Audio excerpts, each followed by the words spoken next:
izin share screen ya teman-teman. Oke, apakah sudah masuk screen saya? Oke. Ya, alhamdulillahirabbil alamin wassalatu wassalamu ala asrofil anbiya'i wal mursalin wa ala ali sayyidina Muhammadin. Asyhadu alla ilaha illallah wa asyhadu anna Muhammadan abduhu wa rasuluh. Allahumma sholli ala Muhammad wa ala ali sayyidina Muhammad. Amma ba'du. Ya, teman-teman, sahabat BSI semua, alhamdulillahirabbil alamin, puji syukur terhadap Allah Subhanahu wa taala yang telah melimpahkan rahmat serta hidayahnya sehingga kita dapat bergembira dengan hati yang ceria mengikuti Teh Talk yang spesial pada pagi hari ini. Oke, teman-teman, untuk tahun kemarin saya pernah membawakan kultum dengan judul Kiat untuk mendapatkan membuka pintu rezeki. Nah, kita kilas balik lagi. Ada apa aja kemarin? Yang pertama itu ada memperbanyak zikir, itu ada zikir Asmaul Husna bisa, terus bisa juga yang kedua memperbanyak istighfar karena mungkin kita banyak kesalahan dosa jadi sehingga menyebabkan doa-doa kita tidak dijabah oleh Allah Subhanahu wa taala karena kebanyakan dosa. Yang ketiga ada sholat sunnah. Sholat sunnahnya ada sholat sunnah tahajud dan sholat sunnah duha. Oke, teman-teman, yang keempat ada terakhir itu sodakoh, berbanyak sodakoh. Oke, kultum pagi hari ini saya akan membawakan dengan tema yang masih hangat karena baru ke Desember. Saya akan membawakan kultum dengan judul Pernikahan Antara Surga dan Ujian Kesabaran. Oke, saya dari tim Infosec IKE Governance, Risk and Compliance BSI UI. Ya. Ya, oke. Kultum pada pagi hari ini sangat spesial ya teman-teman. Saya sudah menyiapkan outfit. Semalam itu saya ditanyain sama istri saya tercinta. Besok mau pakai baju apa? Gitu. Terus saya jawab, pakai putih. Lah, kemarin kan udah pakai putih toh. Enggak, putih satu nih. Baju ustadz aku bilang gitu sama istriku. Terus ya udah disiapin sama siapin sekalian patches-nya ini. Biar seperti ustadz. Mantap sekali. Oke, teman-teman. Akhirnya saya tuh saat ini udah resmi bergabung join the club bapak-bapak. Saat ini saya sudah mulai diundang ke kumpulan RT RW.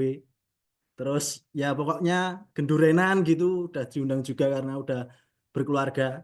Pokoknya semua kegiatan yang berhubungan sama bapak-bapak itu mulai diundang. Dan bahkan bapak-bapak itu udah mulai memanggil saya dengan sebutan Bapak Gofar. Waduh, terasa menjadi itu sekali saya ya dipanggil Bapak. Sebenarnya lebih enakan dipanggil Mas saja karena bisa sepantaran. Oke, lanjut. Sebelum kita mulai masuk ke materi kultumnya, saya ingin tebak gambar, teman-teman. Nah, tebak gambar yang pertama, pointer saya masuk enggak, Mas Bima? Masuk. Nah, coba ditebak, teman-teman. Ini gambar apa? Ada Al-Quran dan ada cincin. Oke, teman-teman, itu adalah gambar sebuah mahar, mas kawin. Yang kedua, nih, coba ditebak, teman-teman. Sepertinya ini Idul Fitri. Tidak juga. Nah, ini ijab. Oh, maaf, maaf. Bukan ijab, akad namanya. Nanti tidak marahin Mbak Vika, soalnya bahasa Jawa. Ijab kabul. Nah, itu akad. Untuk mengesahkan secara agama antara dua insan yang bertemu, menjalin hubungan antara laki-laki dan perempuan. Oke, selanjutnya. Nah, tebak gambar.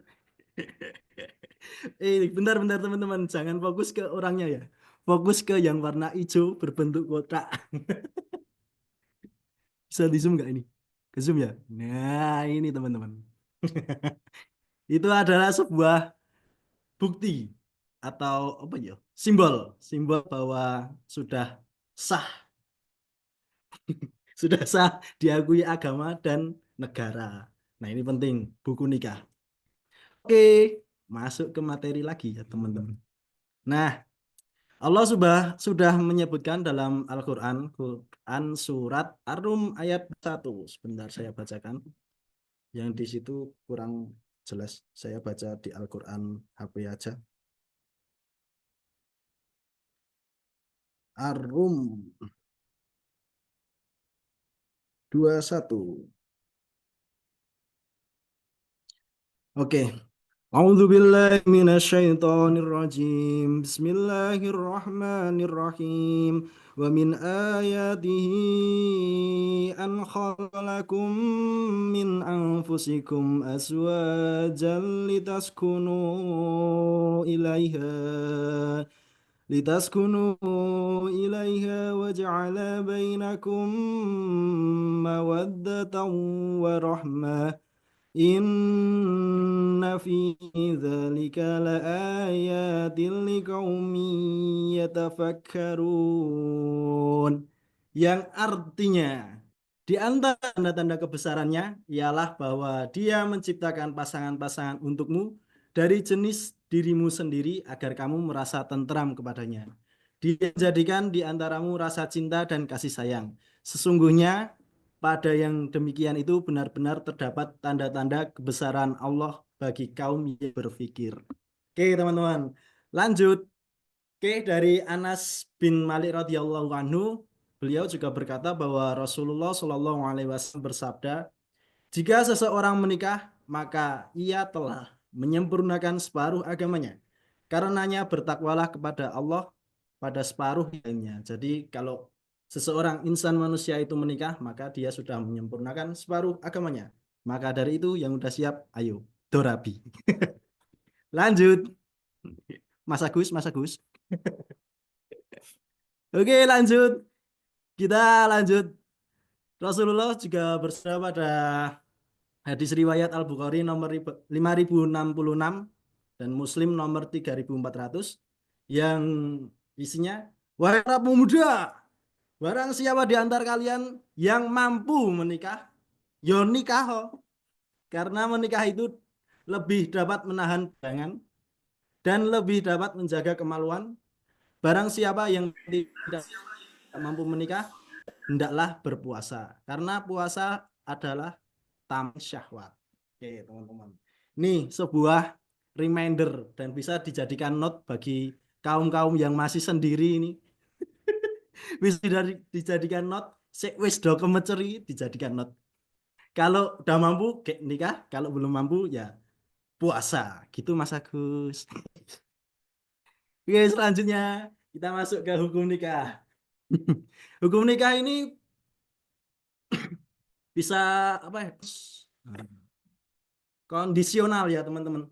Bisa jadi jaiz, bisa jadi wajib, bisa jadi sunnah, bisa jadi makruh, bisa juga jadi haram. Nah, yang pertama itu bisa jaiz atau mubah, artinya diperbolehkan, dan inilah yang menjadi hukum nikah. Jaiz, mubah.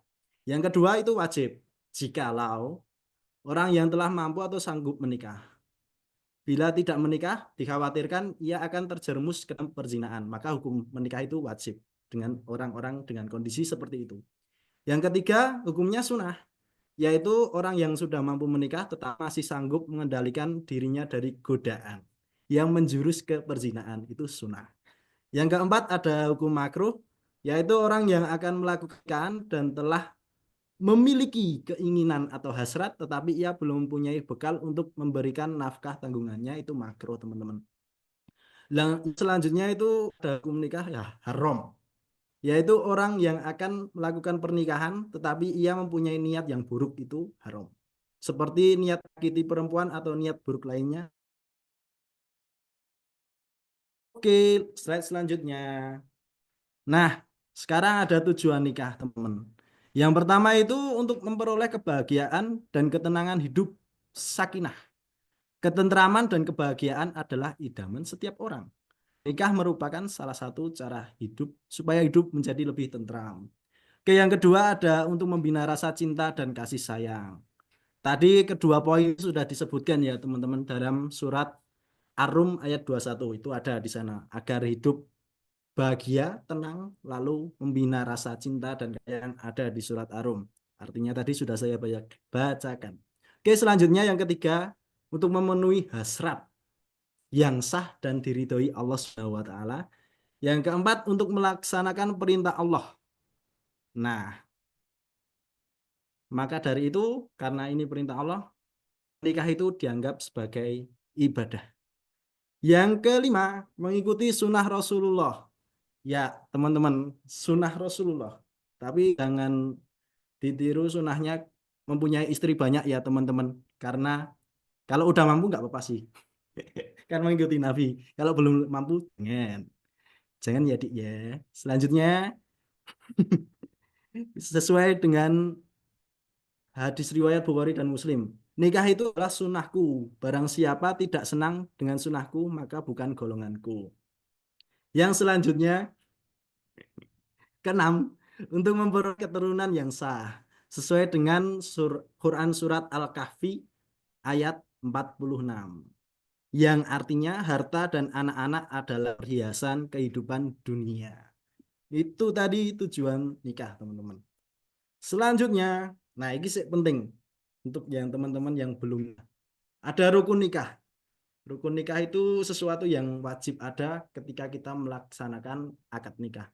Yang pertama, tentu ya, suami.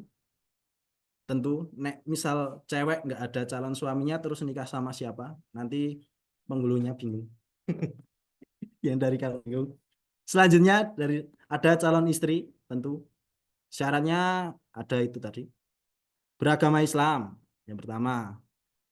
Ya, tidak terpaksa sama atas kehendak sendiri, bukan muhrim, tidak bersuami, tidak sedang dalam masa iddah, dan tidak sedang ihram, haji atau umroh. Nah, rukun nikah yang selanjutnya itu adanya wali.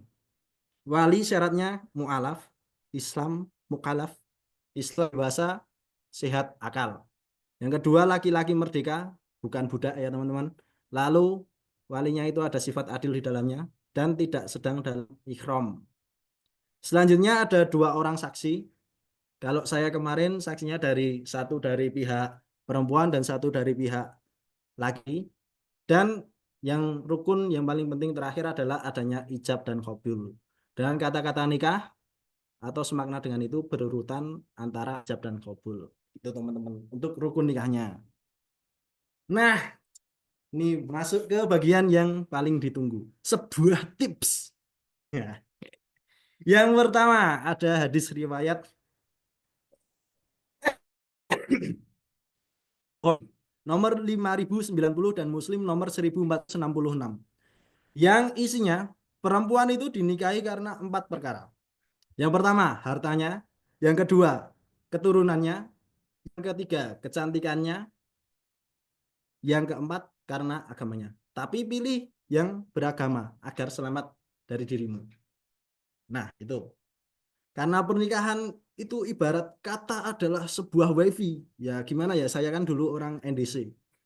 Nek sinyalnya kuat, ya koneksinya lar. Tapi kalau sinyalnya lemah, ya nggak bisa kerja. Oke, seperti itu teman-teman. Jadi pilih 4 itu tadi kalau milih wanita. Buat teman-teman cowok-cowok sahabat BSI yang pengen segera ke jenjang pernikahan, itu tadi tips dari saya. Nah, selanjutnya, wah mau cowok tok mas, cewek endi tipsnya, tak adil. Oke, tak kasih sekalian. Nah, ini dari Abu Hatim Al-Muzani radhiyallahu anhu, Rasulullah Shallallahu alaihi wasallam pernah bersabda, jika datang kepada kalian seorang lelaki yang kalian ridhai agama dan akhlaknya, maka nikahkanlah ia. Jika tidak, maka akan terjadi fitnah dan kerusakan di bumi. Hadis riwayat Tirmizi nomor 1085. Oke, teman-teman. Itu tips buat cewek-cewek. Jadi, pilihlah yang 2 itu ketika ada sebuah lamaran. Yang pertama, yang agamanya bagus. Lalu yang kedua, yang akhlaknya juga bagus. Nek nesunan rasa. Pokoknya yang agama dan akhlak. Keras main tangan, jangan. Jangan ya diknya. Oke, nggak sampai di situ. Saya juga ada tips lagi tambahan teman-teman. Karena saya sebelum menikah itu konsultasi dengan bapak-bapak senior di BSI ini. Yang pertama itu saya konsultasi dengan eh, bapak-bapak senior yang sekarang ngantornya itu di ruang CC terus. Inisialnya Bapak Sigit. Mas Sigit itu pertama aku konsultasi tentang apa ya? Nafkah. Nah, nafkah udah jelas. Terus keesokan harinya tuh aku berangkat pagi-pagi. Tanya, "Bevar, apa lu, Bro?" Saya jawab toh, "Wah, ya wis apal toh, Mas. Doa nganu toh." Waduh, bukan itu. Doa ketika sesudah akad yang dimaksud Mas Sigit itu. Tapi ya itu tadi penting ngapalin dua doa. Yang satu itu doa setelah akad. Jadi setelah akad itu disunahkan untuk berdoa seorang suami ya, laki-lakinya itu berdoa dan meniup setelah berdoa itu meniup kening istrinya dan menciumnya. Nah, yang kedua itu doa ini paling penting sekali. Doa ketika mau jima itu harus hafal ya teman-teman. Mas Bagong itu juga tanya, "Oke, apa lu, Rung?" Pendak ketemu bapak-bapak senior mesti ditakoni, apa lu, Rung?" Sebelum ditanya udah tak hafalin teman-teman karena itu memang penting sekali. Karena kita akan melakukan jima itu harus disunahkan untuk wudhu dulu lalu harus membaca doa itu supaya tidak tercampuri oleh syaitan. Oke, yang kedua tips yang paling penting ini teman-teman untuk memilih calon suami atau calon istri itu menurut saya ya yang penting cocok dan nyaman. Selain empat tadi paling penting cocok dan nyaman. Karena apa? Kalau nggak cocok dan nyaman, gimana mau membina bahtera rumah tangga, teman-teman. Jadi yang paling penting itu, kalau udah cocok dan nyaman, baru dicocokkan yang empatnya. Wah, ayu. Wah, agamanya apa? Wah, gaskan. Gitu. Nah, yang paling tips berikutnya itu dari bapak-bapak senior lagi, itu Mas Aping. Beliau tuh pasti bilang sama aku, pas dulu masih di NDC. Far, pokok men nek kowe ameh nikahi niatmu mau ibadah. Sik paling penting niati ibadah. Ojo ono niat lain. Ya oleh niat untuk meneruskan keturunan oleh, tapi sik paling penting niati ibadah. Men diberkahi Allah. Men diridhoi Allah gitu. Yang paling penting. Nah, untuk tanya tadi yang setelah akad tak kasih tahu ya teman-teman. Kemarin aku ngapalinnya cuman yang bahasa Indonesia. Soalnya yang bahasa Arab itu agak panjang. Jadi aku ngapalinnya bahasa Indonesia dari Mas Sigit bilang, "Yo intinya ini. Ya Allah, sesungguhnya aku mohon kepadamu kebaikan dirinya dan kebaikan telah engkau tentukan atas istri saya, istriku gitu. Dan aku berlindung kepadamu ya Allah dari kejelekannya, kejelekan istriku dan kejelekan yang telah engkau tetapkan atas istriku." Itu doanya. Habis itu langsung ditiupkan ke kening dan dicium. Gitu teman-teman. Oke lanjut. Hikmah pernikahan ini slide terakhir. Udah 23 menit ya teman-teman. Kata Mbak Novi suruh lama supaya nanti Mbak Novi bisa seneng. Oke, hikmah pernikahannya yang pertama tentu saja menjaga diri dari maksiat. Karena yang saya rasain berjalan hampir 2 bulan ini setelah pernikahan itu seperti ada gembok yang melekat. Lebih menundukkan pandangan itu. Kayak digembok lah. Dan yang kedua, pernikahan itu merupakan ladang pahala teman-teman. Lah gimana? Kita mencium istri aja hal yang sudah dilakukan untuk pahala. Terus kalau ini bagi cewek-cewek ya, suaminya pulang dibuatin kopi pahala. Terus paling meneh itu adalah berhubungan teman-teman. Wis penak entuk pahala meneh. Itu teman-teman. Jadi cuma dari pernikahan men konco-konco siap kayak ndang rabi. Tak pingin-pingin ini. Yang selanjutnya hidup menjadi lebih tenang dan tentram. Itu yang saya rasain setelah menikah ini terasa lebih tenang dan tentram karena wis tidak memikirkan tabungan untuk nikah, udah fokus tabungan untuk membina rumah tangga aja, wis penak. Selanjutnya pernikahan menimbulkan sikap rajin. Nah, ini saya juga alamin. Bisa dicek di HC. Saya selama habis nikah sampai sekarang itu saya berangkatnya selalu datang awal. Widih. Dan teman-teman saya tuh bilang, weh, morning person. Sampai dibilang gitu sama teman-teman. Saya ini mangkatnya gasik terus ya. Tapi ditanya, ditanya tadi ya gelem ra gelem ngewangi bojone. Terus kan saya udah selesai itu jam 6. Bingung mau main ya udah siap-siap berangkat, langsung berangkat. Gitu teman-teman, hikmah pernikahan. Oke, mungkin sekian ya, teman-teman udah panjang dan lebar. Ada kekurangannya itu dari saya sendiri, kalau ada kelebihan itu dari Allah Subhanahu wa taala. Sekian dari saya kembalikan ke MC. Wassalamualaikum warahmatullahi wabarakatuh.